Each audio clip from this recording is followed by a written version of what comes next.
और पनिशमेंट ये हुआ करता था, कावेरी का जब पानी बढ़ जाता था तो कावेरी का पानी इधर अंदर में फ्लो करके उन लोगों को मान लीजिए अपना गला तक रखा जाता पानी के अंदर। और आइए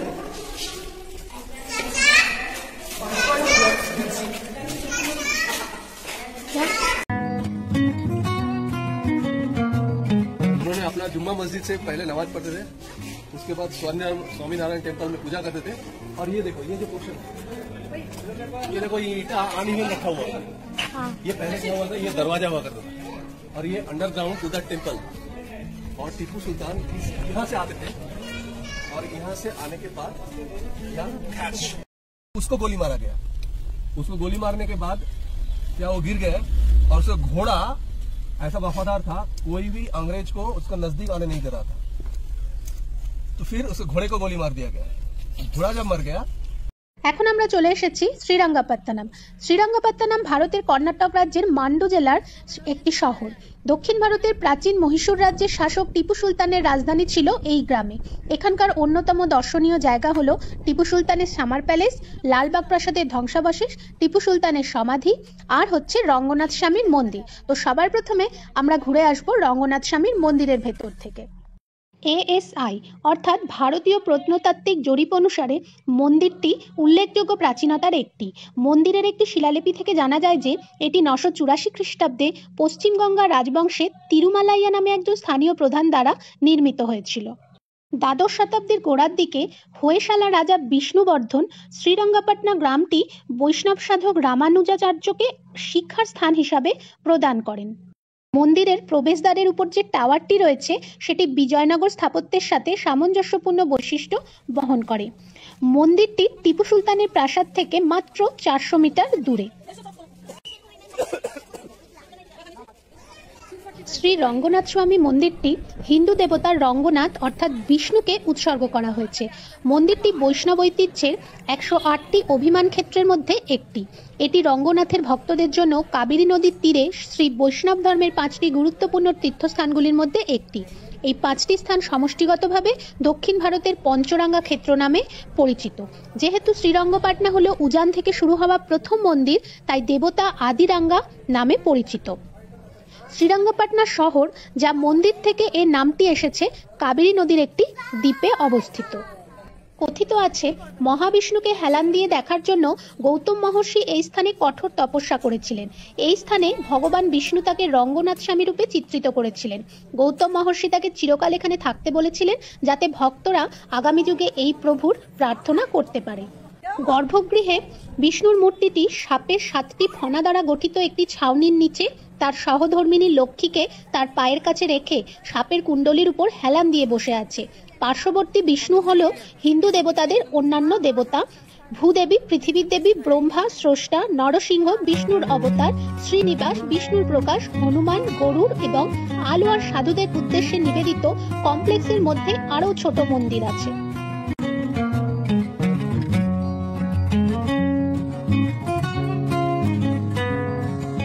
ঘুরতে ঘুরতে আমরা চলে এসেছি কর্নেল বেইলির অন্ধকূপের সামনে।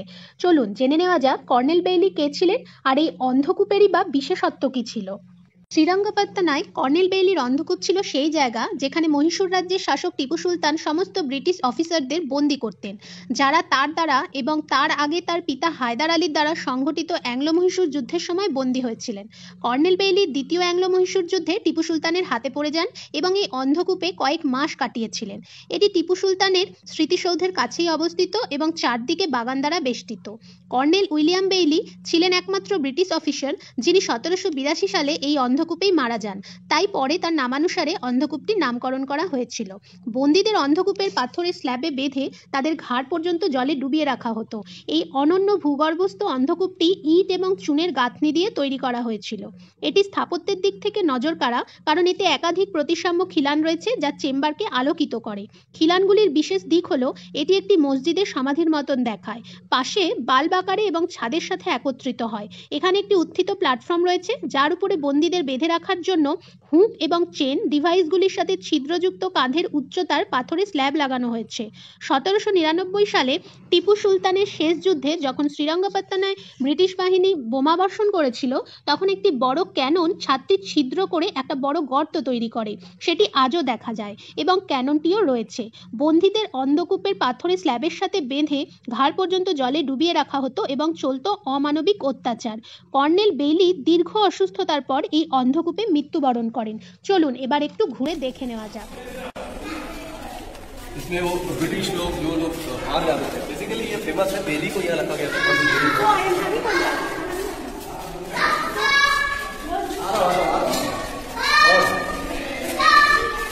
यहाँ पे आइए,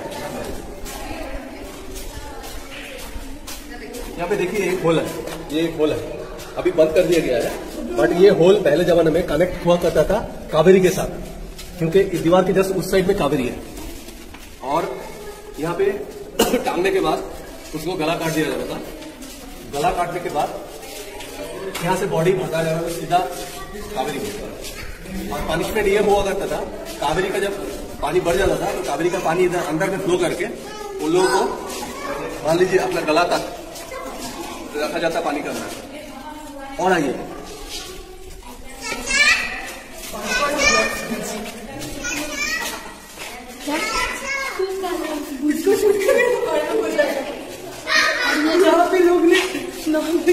ये तो अच्छा बात नहीं है ना, ये तो अच्छी बात नहीं है ना। वो तो सही बात है, वही बता सकते हैं। हेरिटेज है ना ये सब हेरिटेज में देखिए ये सब किया है लोगों ने, पर आप लोग आइए तो कभी ऐसा नहीं करिए। ये सब गलत है।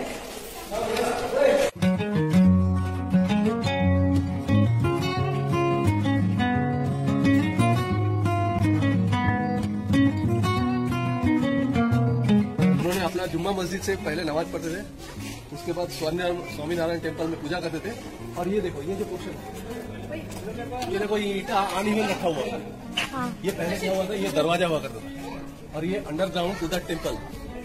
और टीपू सुल्तान यहाँ से आते थे, और यहाँ से आने के बाद यहाँ कैश गार्ड, ये उनका कहानी है। और अंदर में कैनन रखा हुआ है जो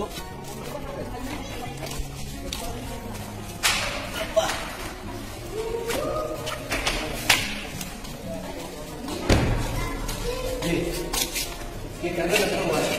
ये टीपू को गिफ्ट किया था फ्रेंच लोग, फ्रेंच आर्मी।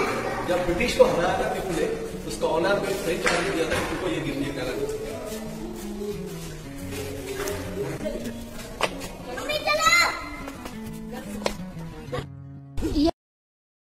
এই স্থানটি হচ্ছে টিপু সুলতান ডেথ প্লেস। এখানেই টিপু সুলতানকে হত্যা করা হয়েছিল চতুর্থ ইঙ্গ-মহীশূর যুদ্ধে। এবং এইখানে হত্যা করার পরই ইংরেজরা মহীশূর দখল করে নেন এবং তার মৃতদেহ মহীশূরের শ্রীরঙ্গপট্টনাতেই দাফন করা হয়। ব্রিটিশরা টিপু সুলতানের তলোয়ার ব্রিটেনে নিয়ে যায়। এর মাধ্যমে তিনি তার সাম্রাজ্য রক্ষা করতে গিয়ে, যুদ্ধ করতে গিয়ে নিজের জীবনকে উৎসর্গ করেন এবং তিনি শহীদ হন। उसको गोली मारा गया। उसको गोली मारने के बाद क्या वो गिर गए, और उसका घोड़ा ऐसा वफादार था, कोई भी अंग्रेज को उसका नजदीक आने नहीं दे रहा था।